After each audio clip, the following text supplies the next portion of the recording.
After a much shorter wait this time, Update 2 is finally out for Payday 3. Whilst Update 1 was a landmark for the game just by the nature of it existing, Update 2 goes a fair bit further. This time, if you're wondering whether it was worth the wait, the answer is a resounding yes. Although, and I hate having to say although here, it is full of content that in hindsight really belonged in a more polished full game release.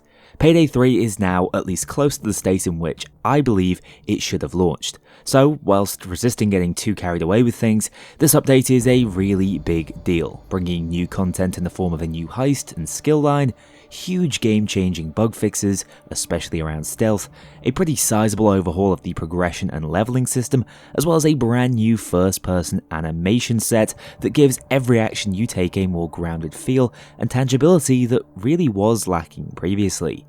I'm impressed, and I think you will be too. I'm just hoping Starbreeze haven't cut it too close to the point at which the core audience have already checked out. Speaking of close shaves, I want to thank Manscaped for sponsoring this video with their latest male grooming bundle, the Performance Package 5.0 Ultra.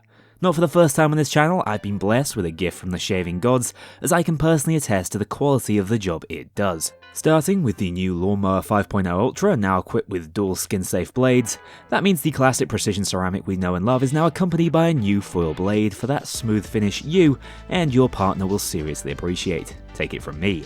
This razor is also equipped with an even larger LED to light up proceedings, as well as introducing a dual temperature feature for added comfort. All that and it's still waterproof. And that's just the start though, as you'll also be receiving the Weed Whacker 2.0, a trimmer for pesky ear and nose hairs, alongside the wonderful Crop Soother for post-shave comfort, and Crop Preserver whenever you feel the need for a refreshing spritz. If this has piqued your interest, head on over to manscaped.com to get your hands on this bundle today. When you use my promo code Kknowley with just 1k, you'll get 20% off your purchase, free international shipping, and 2 wonderful free gifts. I love it, and I think you will too. Just for context, before I jump into talking about the 2 legacy heists added to the game, I didn't have access to a full set of patch notes whilst creating this video, but I was able to test the patch itself, so apologies if anything is missed. I've done my best to be as thorough as humanly possible with what I had. That said, legacy heists already? Yeah, so whilst I'm extremely excited to have new content to play and do actually think the 2 chosen heists to be remade were smart choices, I, like many of you, would have rather seen new heists added to the game instead, and that's even coming from a bloody self-admitted nostalgia freak. However, when it comes to rapidly adding more content within the game, which was sorely needed, I simply don't see another way Starbreeze could pad out Payday 3's offering as efficiently. Both heists have been built from the ground up within Unreal, feel like different heists in many places, and each adds something unique the game didn't already offer. Call it what you will, but Payday 3 just increased its total heist offering by a quarter, and that means something, especially for us content-starved fans. The long and short of it is, I have no complaints due to how well these heists have been executed, and have actually created full-length heist reviews to accompany their launch that are already available for those subscribed to my Patreon or who hold channel memberships here on YouTube. For those of you sticking with the update review, I can run through an abridged version of those videos right now, starting with Cook-Off. It coming to the game makes a lot of sense. We don't really have a drawn-out loud heist, and with Payday 3's progression actually favouring lengthy high-kill completions, it's nice to have a heist that actually caters to that playstyle instead of having to manufacture it over in the big bathroom. I'm not surprised that people are frustrated that it's no longer an endless heist, but that style doesn't really fit attrition-based gameplay anyway, and let me be the first to tell you, 19-bag runs on almost any difficulty take about as long as I'd be willing to stay on one heist anyway, so part of me feels like the designers have saved us from ourselves on this one. Visually, the heist is excellent, with atmospheric lighting and constantly swirling leaves that makes combat outside the house feel that bit more intense, and the music is generally excellent, if a bit thematically dissonant in my opinion. Even with these additions, Cook-Off will still be a very familiar heist to Payday 2 players, as for the most part the objectives and map design has stayed the same. There have been some curveballs thrown in though, including the basement becoming a potential cuck spot, and the addition of a new garage area that links around to scaffolding, providing an additional path up to the second story of the central house. All of these design changes are positive in my opinion, giving both you and the cops on this map more options to flank each other, making traversal more important and simple corner camping more difficult. This is also supported by some changes to how cooking now works. As though most things have stayed the same, including Shade's reading of the instructions, you can no longer cook when the power goes off. Fortunately, it seems that only sabotage squads are programmed to target the power switch, meaning this isn't a constant nuisance, but the addition of this mechanic will force you outside more frequently, enabling the cops to wear you down faster. Another major change is in how loot value is calculated, with each round of ingredients being cuckable for an extended period, to either receive more value per bag if timed correctly, or less if overdone. These small changes are enough to keep me engaged with the heist, even after putting hours of my life into cooking on the old Rat's house. But I think the most impactful Payday 3 adjustment is in how difficulty ramps up on this heist so aggressively. Within just a few assault waves, you'll be facing down heavy SWATs and dozers, which we know are tough and generally avoided by completing other heists quickly. And then, after 10 bags on the harder difficulties, you'll be facing down an endless assault courtesy of a final charge, which makes cooking those last 9 bags a whole lot harder than the first 10, making overkill or loot on cook-off probably the toughest challenge Payday 3 has to offer so far. If you want to know more about what's new in this heist and some insights into how to reach those final waves, remember to check out my review video on Patreon or when it goes live to all later this week. As for Murky, now known as Turbid Station, seeing as murky water has dissolved, this heist was already an underrated stealth gem in my opinion, and for the most part the designers have built on that status in this remake. They've taken the already top tier map layout and integrated it almost perfectly around Payday 3's new stealth mechanics.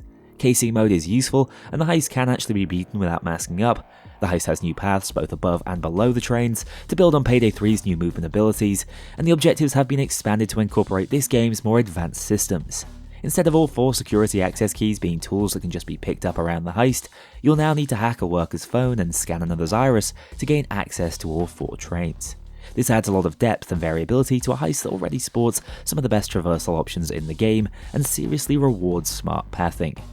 What I would say goes against it somewhat are the few teething pains these sorts of conversions will have, as cameras are now a massive problem without having a security room to take down, meaning they have endless uptime and are both indestructible and only hackable for 5 seconds on overkill.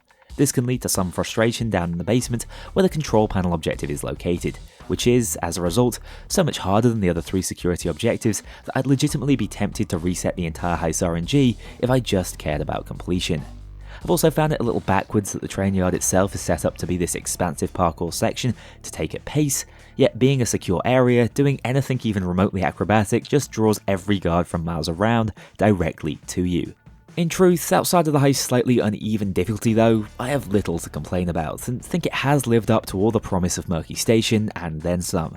Regardless of your thoughts on the rest of the game, I think most of us agree that stealth in Payday 3 is a bit special, and this heist brings out the best the system has to offer. Just a quick disclaimer though, watch out, I couldn't even get Turbid Station to load on DX12, so you might have to drop that startup option to actually play it as well. As for their combined additions to the game, we have an answer as to how they're going to maintain the horizontal menus, as we now have a new tab named Legacy Heists, which also hints at more coming in the near future. These heists exist within their own category at the moment, so any favours earned by completing one can only be for the other, not for the existing launch heists. Unfortunately, this menu doesn't bring any new cutscenes to fit these heists into the overarching narrative. Of course, they're contracted by the returning Locke, who does a great job and delivers with his lines as always, but the actual pertinence of him returning at this point is slightly lost on me, as narratively, these are more basic, the crew stole some loot to earn cash heists, meaning the story isn't being progressed. Not much has been made of his return or the assassination attempt that took his eye yet, and whilst he looks badass, I get the feeling it really was a fanservice decision to bring him back at this point in time. That's it for the new heist, but it's far from all the new content this update offers. The most pervasively impactful addition to the game as of Update 2 has to be the animation overhaul.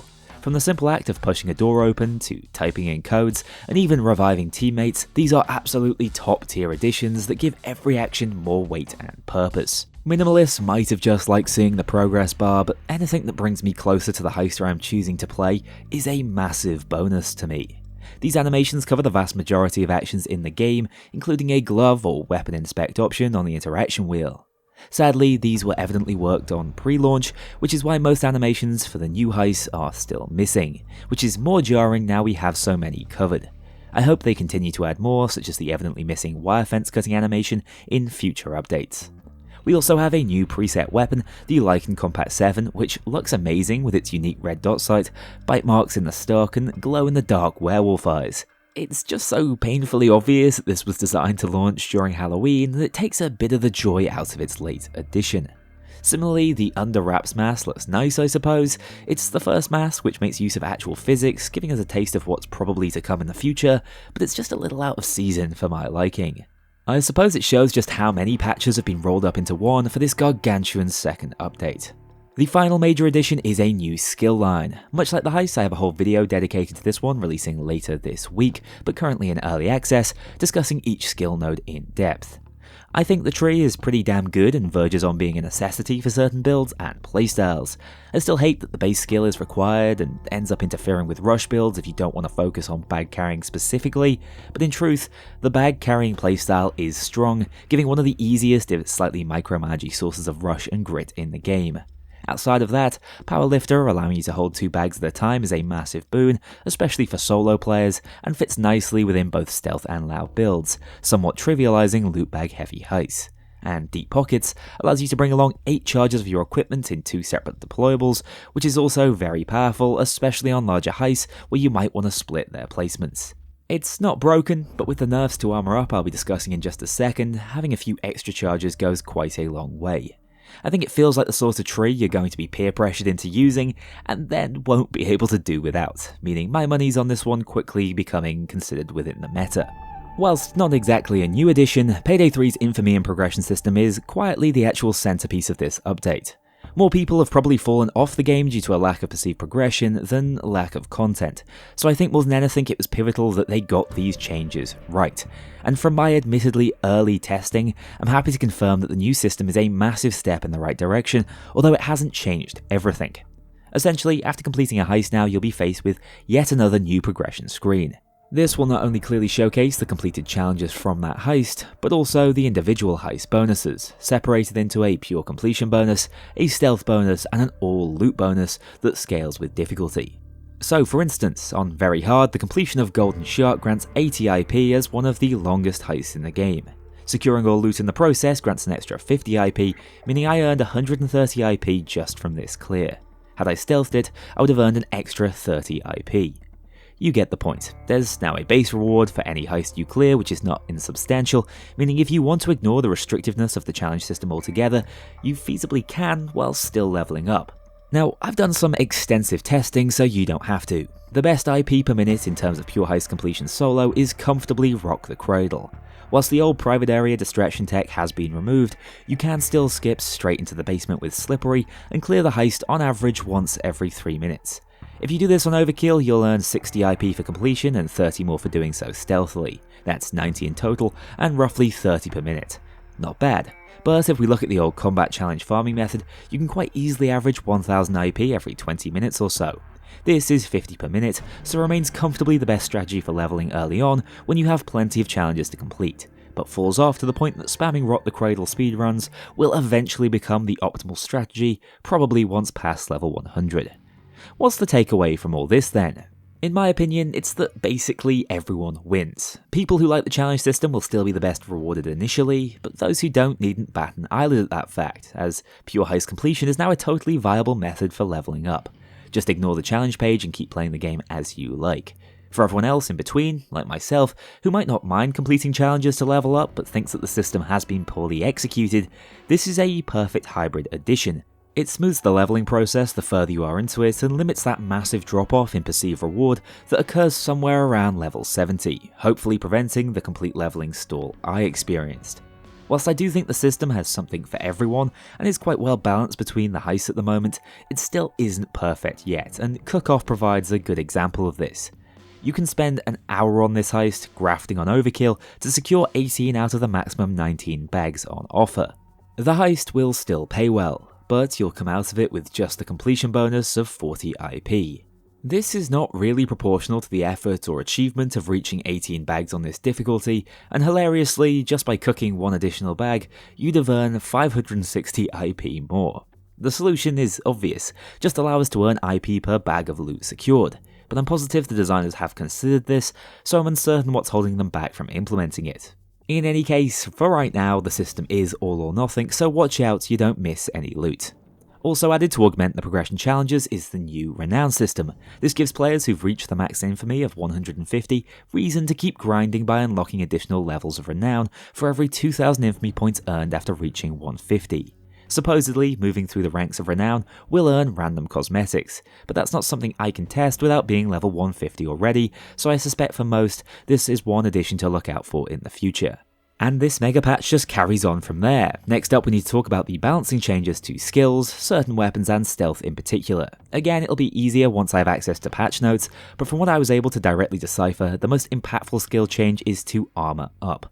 This was a staple in basically every build in the game, doubling the value of an armor bag usage from 1 to 2 plates. Now it's still very powerful, but actually requires some thought to get the most out of. Instead of adding a second plate, it now just repairs what's left of your current plate, in addition to the one you get for using the bag. This means if you time it perfectly, just as your armor section is about to break, you can essentially still get 2 plates out of the skill, but on the flip side, if you use a bag with no armor at all, you'll be getting nothing out of it. This nerf makes the skill much less passive and slightly weakens armor builds, which was probably about fair. My only worry is that it's going to force even more people to run armor bags for their deployable to compensate, as it hasn't actually made armor as a resource any weaker. We'll have to see, but this change is bound to cause ripples in the meta, and might even lead to lighter plate armor being preferred in the future. Unfortunately, somehow medic bag builds have also been nerfed in this update. Their admittedly overpowered key skill, Last Man Standing, has been nerfed down to a 4-second invincibility timer that scales by 2 seconds for every teammate who's down or in custody. Thematically, this makes sense, but is hurting a more niche playstyle, which seems like a shame. I'd be inclined to just use Combat Medic from now on instead. Also, here is the Master Trader skill. Now each traded hostage will only take 10 seconds off the next custody timer instead of 20. This is a fair nerf in my opinion, although custody is much more avoidable than we expected at launch, so we haven't even got to see it at its full potential yet. That's it for the skill nerfs I could find though. It's all sunshine and buffs from here on out, starting with combat marking. This will now provide a 20% damage bonus to any marked targets when you have edge instead of 10. This is a sizable buff, and with edge being easy to come by, might be worth running, especially if you have problems up against bulldozers. Coup de Grace has also had a percentage buff, going from 5 to 10% additional damage against staggered or stunned targets. This might make it viable with high fire rate SMGs, but to me, still probably not that relevant, as extra damage against already incapacitated targets isn't particularly valuable. Blade Bouncer has also been buffed, and I assume this is just a damage buff, as actually putting this skill into practice felt really difficult in the past. Unless it's one-shotting dozers now, it's still probably a gimmick skill, as the throwing knife already one-shots most enemies without the need for fancy trick shots. Cooker has had 0.5 of a second taken off its grip proc time. This is a nice change as it reduces the likelihood of you accidentally blowing yourself up trying to time it right, and shadow buffs the blast shield skill. I still think it's going to remain a niche situational option with less awkward sources of grit easily accessible, but it's still a positive buff. I believe Detonation was also buffed in the Engineer tree to deal more damage, although nothing has changed in its tooltip. It's probably still not great as you generally want to avoid your sentries overheating, but could be fun in a full sentry focused build now. Amusingly, all of these buffs considered, the most impactful one wasn't even intended as a specific buff. Plate Up has now had the bug preventing it from working properly alongside Replenish's ranged ammo pickup effect fixed, meaning one of the strongest synergies in the entire game just got even stronger. Now you have access to an on-demand ranged armor regeneration option that should be active in all of your gunfights, making Grit a much more impactful tool to hold. I am positive this will be meta from here on in, so give it a go as soon as you can to make your armor go further effortlessly. Moving on from skills, whilst I didn't particularly experience this personally, I'm told that the SMGs have received a better ammo pickup rate, which was sorely needed for the pea-shooting Ziv Commando, but will also make the already decent Compact 7 and FIK even stronger. And finally, as far as I could tell on the loud balance front, the Markham Mamba, or Piglet, has been graciously buffed. You will now take massively reduced self-damage from the grenades you fire, somewhere in the region of 80% less, so I'm told. This is massive, as this overkill weapon's gone from being a complete liability to a fair contender with the Red Fox up against groups. I look forward to more variety in the overkill weapon slot in the future, but for now, having 2 viable options is at least better than just 1. As for stealth, things have definitely got more difficult. All of our favourite heist-breaking techs have been nerfed or removed.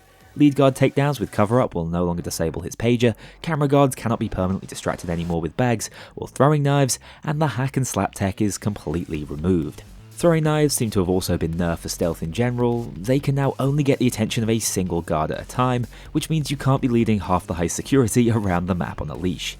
but the tech is still useful, which seems like a fair compromise. To balance out stealth getting much harder, solo loud just got a whole lot more manageable, as crew AI have had their health increased by a mighty 300%. Whilst they can still go down on very hard and overkill, they take much more of a beating before doing so, meaning you can actually rely on them to revive you and hold their own somewhat, even on the game's toughest difficulty. Once one falls, the rest will likely follow, but if you give them adequate support, they can take on moderate groups of squads and won't just get run over when dozers start to spawn. This means solo overkill might not just involve camping in corners for entire assault waves anymore, a positive change across the board in my opinion. Those are all the changes I was able to find during my time in Heist with the update. However, I also want to make it clear that if I've missed anything that stands out in the patch notes, drop it in the comments. I don't want to miss anything this update has to offer. That said, what else has changed outside of Heist? Well, PC now has a working lobby chat, the end of Heist UI has changed again to accommodate the new system and improve clarity of progression feedback, and audio cues have been added for when certain in-Heist events occur, such as when your overkill weapon is fully charged. Oh, and contractors can finally be muted without the use of a mod on the Heist menu. Recommended challenges will also be presented when in these menus to help you decide how to approach a heist. I believe it's based on your proximity to completing said challenge, but it still isn't really that impactful. I'd have much rather seen a sizable overhaul to the main challenge menu than this, but at least we have the updated progression system to tide us over for now. Honestly, looking back at this update, it's tremendously content rich. I agree with most changes, enjoy almost all additions, and can clearly see we're moving in the right direction when it comes to Payday 3. Don't get me wrong here, it's still a work in progress, lots can and has to improve, but this update has gone a fair stretch in pushing us in the right direction. I still think an offline mode needs to be considered, and we desperately need new Heist content sooner rather than later, but for the time being, this is Payday 3's biggest update so far, and I'm genuinely excited to get a chance to play it on my personal account. Hopefully we can run some fun challenges on the madhouse that is Cook-Off. Thank you so much for sticking around to watch this video, I had a ton of fun recording for it. Take care, remember to watch out for the additional Update 2 videos that are coming your way this week, and I'll see you all very soon. A huge thank you to my dedicated Patreon backers. If you want to join this crew in going infamous, check out the link below and pledge as little as $2 to see your name in the credits, or get 24-hour early access to future videos and vote on upcoming content. Take care, I'll see you all soon.